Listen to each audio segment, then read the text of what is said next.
2020년 11월 8일 새벽 예배를 시작하겠습니다. 사도신경으로 우리의 신앙을 고백하겠습니다. 전능하사 천지를 만드신 하나님 아버지를 내가 믿사오며 그 외아들 우리 주 예수 그리스도를 믿사오니 이는 성령으로 잉태하사 동정녀 마리아에게 나시고 본디오 빌라도에게 고난을 받으사 십자가에 못 박혀 죽으시고 장사한 지 사흘 만에 죽은 자 가운데서 다시 살아나시며 하늘에 오르사 전능하신 하나님 우편에 앉아 계시다가 저리로서 산 자와 죽은 자를 심판하러 오시리라. 성령을 믿사오며 거룩한 공회와 성도가 서로 교통하는 것과 죄를 사하여 주시는 것과 몸이 다시 사는 것과 영원히 사는 것을 믿사옵나이다. 아멘. 찬송가 508장 우리가 지금은 나그네 되어도 함께 찬양하겠습니다. 찬송가 508장입니다. 우리가 지금은 나그네 되어도 화려한 천국에 머자나 가리니 이 세상 있을 때 주 예수 위하여 끝까지 힘써 일하세. 주 내게 부탁하신 일 천사도 흠모하겠네. 화목해 하라신 구주의 말씀을 온 세상 널리 전하세. 주 예수 말씀이 온 세상 만민들 흉악한 죄에서 떠나라 하시니 이 말씀 듣고서 새 생명 얻으라. 이 기쁜 소식 전하세. 주 내게 부탁하신 일 천사도 흠모하겠네. 화목해 하라신 구주의 말씀을 온 세상 널리 전하세. 영생의 복락과 천국에 갈 길을 만 백성 알도록 나가서 전하세. 주 예수 말씀이 이 복음 전하라. 우리에게 부탁하셨네. 주 내게 부탁하신 일 천사도 흠모하겠네. 화목해 하라신 구주의 말씀을 온 세상 널리 전하세. 아멘. 오늘 하나님께서 우리에게 주시는 말씀은 데살로니가전서 5장 12절부터 18절까지 말씀입니다. 제가 가진 성경으로는 신약성경 333면입니다. 데살로니가전서 5장 12절부터 18절까지의 말씀을 교독하겠습니다. 형제들아, 우리가 너희에게 구하노니 너희 가운데서 수고하고 주 안에서 너희를 다스리며 권하는 자들을 너희가 알고 그들의 역사로 말미암아 사랑 안에서 가장 귀히 여기며 너희끼리 화목하라.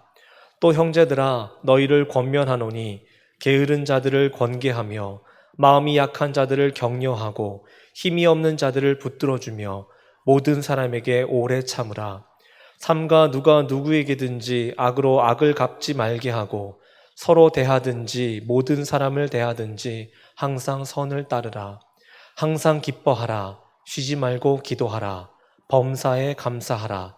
이것이 그리스도 예수 안에서 너희를 향하신 하나님의 뜻이니라. 아멘.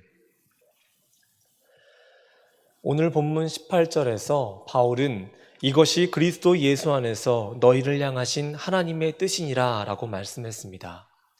예수님을 통해서 보여주신 분명한 뜻이 있다라는 것이고 하나님께서 우리에게 행하기를 바라시는 그런 뜻이 있다라는 것을 우리에게 말씀하고 있습니다. 그래서 이 본문을 가지고 공동체적인 측면과 개인적인 측면에서 우리가 행하기를 원하시는 그 뜻이 무엇인지를 한번 살펴보고자 합니다. 먼저 공동체적 측면에서 그 하나님의 뜻을 세 가지로 볼 수가 있습니다. 첫째로는 화목하라라는 것입니다. 바울은 성도란 빛의 아들이라 라고 이야기했습니다. 빛으로 오신 예수 그리스도의 그 발자취를 따라서 그 삶을 살아내고 복음의 빛을 통해서 세상을 화목하게 만들어가야 하는 책임과 의무를 가진 존재가 바로 빛의 아들이라는 겁니다. 그리고 그러한 거룩한 책임과 의무를 가진 그 존재들이 모여서 이룬 공동체, 복음으로 세상을 변화시킬 그 공동의 사명을 가진 그 공동체가 바로 교회라는 것을 우리가 알게 됩니다. 때문에 우리는 더욱더 화목하기 위해서 최선을 다해야 한다는 것을 이 화목하라라는 말씀을 통해서 깨달을 수 있어야 합니다. 여러분, 그런데 이 교회의 화목에 위협을 가하는 것이 있습니다. 그리고 우리는 필히 이것을 경계해야 합니다. 여러분, 그것이 무엇일까요? 그것은 자기 자신만을 내세우려고 하는 것입니다. 자기 유익만을 취하려고 하는 것입니다. 여러분, 제자들의 화목을 깨뜨린 논쟁거리가 있었죠. 쟁점이 이것입니다. 누가 크냐라는 겁니다. 왜 그랬을까요? 아마도 가장 먼저가 되어야, 가장 우선이 되어야, 가장 큰 사람이 되어야 어쩌면 그리스도의 영광을 가장 크게 얻을 수 있지 않을까라는 생각이 가득해서였을 것입니다. 그러나 여러분, 자기 생각을 앞세우고 자기 주장을 앞세우고 자기 유익만을 취하려 한다면 그 공동체는 어떻게 되겠습니까? 그 공동체에 있어서 화목은 다 깨져버릴 것입니다. 평화로운 세상과 지옥 같은 세상은 따로 존재하는 것이 아닙니다. 내가 어떤 마음을 먹고 있느냐에 따라서 내가 살고 있는 그 세상을 결정짓게 되어 있는 것입니다. 여러분, 그렇다고 한다면 이 화목하고 건강한 공동체가 되기 위해서는 우리가 어떤 삶을 살아야 하고 어떤 삶의 태도를 지녀야만 하겠습니까?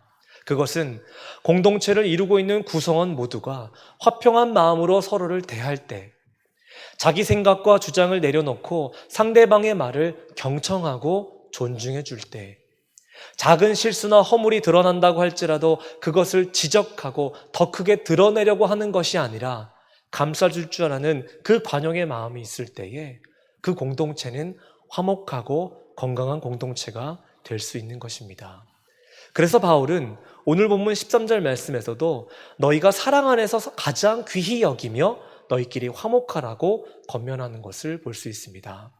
그러므로 우리 성도님들과 우리 교회 역시 이 사랑의 마음과 화평의 마음으로 더욱더 아름답게 지어져가는 한 사람, 그리고 교회 공동체가 되기를 소망합니다. 두 번째 하나님의 뜻은 바로 인내입니다. 14절 말씀을 다시 한번 읽겠습니다. 또 형제들아 너희를 권면하노니 게으른 자들을 권계하며 마음이 약한 자들을 격려하고 힘이 없는 자들을 붙들어주며 모든 사람에게 오래 참으라. 아멘. 공동체 안에서 우리는 참으로 다양한 사람들을 만납니다. 14절 말씀에서 게으른 자라고 되어 있는데 이런 사람들을 만나기도 합니다. 언어를 살펴보니까 대어를 지키지 못하고 이탈한 병사라는 의미를 가지고 있는데, 한마디로 말하면 이 화목과 질서를 어지럽히는 행위를 일삼는 사람을 말합니다. 그런데 공동체 안에 이런 사람들이 있긴 하죠. 또 어떤 사람들이 공동체 안에 있습니까? 마음이 약한 사람도 있고 힘이 없는 사람도 있습니다. 공동체란 이렇게 다양한 사람들이 존재하는 곳이기 때문에 상대적인 차이가 있습니다. 그런데 그 차이를 줄이면서 더욱 힘써 모일 수 있게 하는 원동력이 바로 무엇이냐면 인내와 배려입니다. 로마서 14장 말씀에 보면 바울은 형제를 비판하지 말라라고 이야기합니다. 믿음이 강한 사람이 있으면 상대적으로 믿음이 약한 사람이 있고, 힘이 센 사람이 있으면 상대적으로 힘이 약한 사람이 있기 때문에 너희가 함부로 상대방을 비판하거나 비난하거나 판단하지 말라라고 바울은 이야기한 것입니다. 그러나 사람의 마음 가운데 여유가 없고 배려심이 없다고 한다면 작은 것 하나 용납하지 못하죠. 왜 그것밖에 하지 못하느냐? 왜 너는 그렇게 성숙하지 못하느냐, 이런 것들을 계속해서 말하면서 그 사람을 비난하기도 하고 비판하고 판단해 버린다는 겁니다. 여러분, 우리가 가져야 할 것은 상대방보다 뛰어나게 여겨지는 그 우월의식이 아닙니다. 예수님께서는 그것을 우리에게 가르쳐 주신 적이 없습니다. 끝까지 책임져 주시는 은혜와 사랑으로 오래 참고 기다려 주셨고, 한없이 연약하고 연약한 그 인간을 늘 배려해 주셨습니다. 그렇기 때문에 우리 마음 또한 그래야 하는 것은 당연한 것입니다. 여러분, 누군가 나를 믿고 기다려주는 사람이 있다는 사실은 얼마나 큰 힘이 됩니까? 내가 부족하고 연약해도 그런 나를 포용해주고 배려해주고 인내해주는 사람이 있다는 사실을 발견하게 되면 그 사실만으로도 그 사람은 혹은 나는 치유를 위한 첫걸음을 내디딜 수 있는 그런 용기가 생기는 것을 보게 됩니다.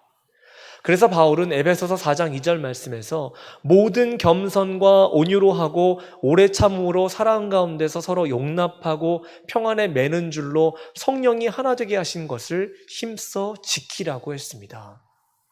그러므로 우리 교회가 사랑과 배려와 인내의 마음으로 서로를 살리고 세워주고 점점 더 화목하게 되어가는 그런 교회가 되기를 함께 소망하며 기도해야 하는 것입니다. 세 번째로 항상 선을 따르라라는 것입니다. 15절 말씀입니다. 삼가 누가 누구에게든지 악으로 악을 갚지 말게 하고 서로 대하든지 모든 사람을 대하든지 항상 선을 따르라. 아멘. 악으로 악을 갚지 말라고 하신 이유가 무엇이겠습니까? 모든 것에 자신이 당한 대로 갚아주겠다는 마음으로 동일한 행위를 하게 되면, 어떤 행위를 하게 되면 결국 그것이 악순환이 되어서 나에게 다시 해로 돌아올 수 있기 때문입니다. 그래서 어떤 글에 보면 피는 피를 취할 것이다, 복수는 복수를 낳을 것이다, 악은 반드시 악에서 생긴다라는 말이 있기도 했습니다. 그러니까 뿌린 대로 거둔다라는 것이죠. 여러분, 하나님의 분명한 뜻은요, 성도가 항상 선을 추구하면서 선으로 악을 끊어내는 것입니다. 그래서 바울은 로마서 12장 17절 18절 말씀을 통해서 아무에게도 악을 악으로 갚지 말고 모든 사람 앞에서 선한 일을 도모하라. 할 수 있거든 너희로서는 모든 사람과 더불어 화목하라 라고 말씀하셨고, 21절 말씀에서도 악에게 지지 말고 선으로 악을 이기라 라고 전했습니다. 앞서 말씀드렸던 것처럼 우리는 참 다양한 사람들을 만납니다. 그러니 나와 마음이 맞는 사람이 있기도 하지만 반대로 마음이 조금 더 맞지 않은 사람을 만나기도 합니다. 선한 사람이 있기도 하지만 악한 사람도 있습니다. 내가 만나는 사람이 누구냐에 따라서 내 마음이 열리기도 하고 다치기도 합니다. 또 편가르기를 하기도 합니다. 그러나 그럴 때마다 우리가 생각해야 될 것은 예수님께서 사람을 어떻게 대하셨는가에 대해서 떠올릴 수 있어야 한다는 겁니다. 누구에게나 선을 행하셨고 누구에게나 은혜를 베푸신 분이 바로 예수님입니다. 이것은 우리에게도 행하신 선이죠. 그렇기 때문에 우리도 예수님처럼 누구를 만나든 간에 사람의 어떠함을 먼저 보고 판단할 것이 아니라 이 사람도 하나님께서 내가 만나게 하신 사람이고 내가 사랑과 선을 행해야 할 그런 대상으로 여기면서 서로가 서로에게 은혜를 전하고 나눠야만 하는 것입니다. 그러므로 선을 행하는 우리 모두가 되어서 이 의의 열매를 많이 맺는 그런 은혜의 삶이 되기를 간절히 기도하며 살아가야 할 것입니다. 이제 이어서 이 개인적인 측면에서 하나님의 뜻이 무엇인지를 한번 살펴보고자 하는데 마찬가지로 세 가지를 우리가 볼 수 있습니다. 첫째로는 항상 기뻐하라라는 것입니다. 사실 우리의 일상을 보면 항상 기쁘고 행복한 곳은 곳만은 아닙니다. 살겠다라는 말보다 참 죽겠다라는 말이 더 많이 나올 정도로 힘든 세상을 살고 있는 것이 우리가 직면하고 있는 현실입니다. 그럼에도 불구하고 바울은요, 항상 기뻐하라라고 권면합니다. 그러면 먼저 생각해 볼 점이 우리가 어떻게 항상 기뻐할 수 있겠는가라는 것입니다. 여러분, 어떻게 가능한 것이 될까요? 그것은 우리의 관점이 전환되어야만 항상 기뻐할 수 있게 되는 것입니다. 미국의 한 목사님이 이런 말을 했습니다. 우리 문제의 대부분은 우리가 세상을 영의 눈으로 보지 못하기 때문에 발생한다. 영의 세계에서는 놀라운 일들이 발생하고 있는데도 말이다. 따라서 그것을 보려면 관점의 전환이 필요하다. 일단 영의 세계에 눈을 뜨면 전혀 새로운 일들이 보이기 시작할 것이다 라고 말했습니다. 우리는 여러분 지금 어떤 관점을 가지고 살고 있습니까? 고난이 찾아왔을 때에 그 고난을 보면서 어쩔 수 없음에 한탄합니까? 아니면 고난이 찾아와도 영의 눈을 뜨고 내 삶에 함께 하시는 그 하나님을 발견하고 고난 뒤에 있는 그 승리와 영광을 바라보며 살아가고 있습니까? 우리 성도님들은요, 육안의 관점에서 돌이켜서 이 영안의 관점을 가지고 사시면서 새 일을 행하시는 그 하나님의 은혜를 누리시기를 간절히 바랍니다. 바울은 억지로 강요하고 억지로 권면하는 것이 아닙니다. 다 이유가 있기 때문입니다. 우리가 항상 기뻐할 수 있는 그 분명한 이유는 예수 그리스도를 믿음으로 영원한 구원이 약속되어 있기 때문이고, 이 땅에서의 믿음의 삶을 잘 살아내면, 믿음의 싸움을 잘 싸우면 의의 면류관이 예비되어 있기 때문이고, 영원히 죽지 않고 살아서 주님과 함께 영원히 거할 수 있게 되는 그 은혜가 있기 때문입니다. 이 구원의 은혜와 축복이 우리에게 예비되어 있기 때문에 성도는 항상 기뻐하며 살 수 있는 근본적인 이유를 지니게 되는 것입니다. 그러나 사람이 기쁨을 잃어버리게 되면 어떻게 됩니까? 살아갈 힘도 잃어버립니다. 삶의 의미도 잃어버립니다. 그러나 항상 기쁜 마음으로 살아가는 사람은 환경을 극복할 수 있는 용기가 생기죠. 또 믿음을 저버리지 않게 되죠. 희망적인 메시지를 안고 살아갑니다. 그러니 항상 기쁨으로 살면서 이 웃음이 떠나지 않는 우리 귀한 성도님들의 삶이 되시기를 소망합니다. 둘째로, 쉬지 말고 기도하라라는 것입니다. 쉬지 말고 밑바닥까지 이르도록 멈추지 말라는 겁니다. 그러니까 견디기 어렵고 이해할 수 없는 그 극한 상황에 이를지라도 멈추지 말고 마음을 열어서 끊임없이 기도하라는 겁니다. 또 기도하라. 자신의 필요를 채우기 위해서 어떻게 해서든 그냥 그 기도 시간만 채워가는 것이 아니라 극한 상황일지라도 하나님의 뜻이 이루어지기를 바라는 그 하나님 중심의 기도를 드리라는 것입니다. 그렇다면 여러분, 마찬가지로 우리가 왜 쉬지 말고 기도해야 하는 것입니까? 그것은 사람이 호흡을 하지 못하면 죽게 되듯이 이 기도라는 것은 하나님과의 깊은 교제이자 내 영혼을 살리는 호흡과도 같은 것이기 때문에 쉬지 말고 기도해야 하는 것입니다. 또 기도는 하나님의 능력이 임하는 통로이기 때문입니다. 여러분, 기도는 하나님께서 매 순간 요구하시는 명령이면서 의무이고 매 순간 드려야 할, 행해야 할 영적인 행위입니다. 그래서 바울이 뭐라고 이야기했습니까? 에베소서 6장 18절 말씀에 모든 기도와 간구를 하되 항상 성령 안에서 기도하고 이를 위하여 깨어 구하기를 항상 힘쓰며 여러 성도를 위하여 구하라라고 했습니다. 하나님께서는 우리의 기도를 통해 능력을 행하십니다. 그래서 기도는 하나님께서 능력을 베푸시게 하시는 도구이고 하나님을 움직이시게 하는 그런 힘이라고 말할 수가 있습니다. 그러므로 우리가 하나님의 놀라운 권능을 얻고자 한다면, 우리 삶 가운데 놀라운 일들이 일어나기를 소망한다면 이 쉬지 말고 기도하라는 그 하나님의 뜻을 우리가 반드시 행하며 살아가야만 하는 것입니다. 마지막은 범사에 감사하라라는 것입니다. 성도에게 감사는 선택이 아니라 필수입니다. 왜 그렇습니까? 하나님으로 인해서 우리가 이 세상에 존재하고 있기 때문이고, 하나님의 은혜로 이 세상을 살아가고 있기 때문이고, 하나님의 그 무조건적인 은혜로 구원을 받아서 이 그 천국을 향한 그 소망을 가지고 살아가고 있기 때문입니다. 또 하나님께서는 모든 상황을 선으로 바꿔주시기 때문이죠. 창세기 50장 20절 말씀에 요셉이 이와 같은 고백을 하지 않았습니까? 하나님께서 모든 것을 선으로 바꿔주셨기 때문에 나는 내 삶은 불행해지지 않았고 형통한 삶으로 갈 수 있었다라고 말입니다.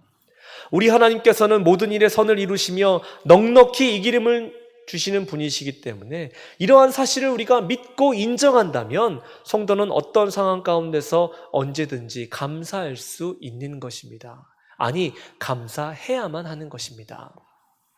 반면 이런 깨달음이 없다면 어려움을 만날 때마다 감사가 아니라 원망과 불평을 늘어놓기만 할 것입니다. 이스라엘 백성들이 이에 대한 반면교사가 되는데 하나님에 대한 깊은 성찰이 없으니 그들은 하나님을 향한 감사를 망각한 채 살았던 것 아닙니까? 한 가요의 가사를 말씀드려서 참 죄송하지만 참 마음에 와닿는 가사여서 한번 나누고 싶습니다. 지치고 힘들 때 내게 기대, 언제나 네 곁에 서 있을게. 혼자라는 생각이 들지 않게 내가 너의 손잡아 줄게. 지치고 힘들 때 내게 기대, 언제나 네 곁에 서 있을게. 혼자라는 생각이 들지 않게 내가 너의 손잡아 둘게. 때때로 이 가사를 흥얼거릴 때마다 늘 저를 향하신 하나님의 마음을 느끼곤 합니다. 힘들고 지치면 나한테 기대라. 언제나 내가 네 곁에 서 있지 않니? 그러니 혼자라고 생각하지 말고 혼자라고 느끼지도 마라. 내가 지금 너의 손을 꼭 붙잡고 있단다. 하나님의 음성을 듣는 것 같고 하나님의 마음을 느끼게 되는 그 가사가 이 가사이기 때문에 자주 흥얼거리기도 합니다. 성도 여러분 어떻습니까? 늘 함께 하시는 그 하나님을 느끼고 계십니까? 늘 함께 하시는 그 하나님께 감사하며 살아가고 계십니까? 여러분, 감사가 우리의 입술에서 떠나지 않기를 간절히 바랍니다. 그런데요, 여러분, 하나님께서 우리에게 항상 기뻐하라, 쉬지 말고 기도하라, 범사에 감사하라, 이런 세 가지 하나님의 뜻을 우리에게 말씀하셨는데 참 중요한 것을 또 우리에게 전하셨습니다. 그것이 뭐냐면 그리스도 예수 안에서 그렇게 하라라는 겁니다. 성도는 예수님이 함께 하시지 않으면 아무것도 할 수가 없습니다. 예수님의 동행하심이 없으면 갈 바를 알지 못해서 주저할 수밖에 없습니다. 유한한 존재가 그 무한성을 가지신 절대자를 의지하지 않는다면 무엇을 하든지 실패할 수밖에 없습니다.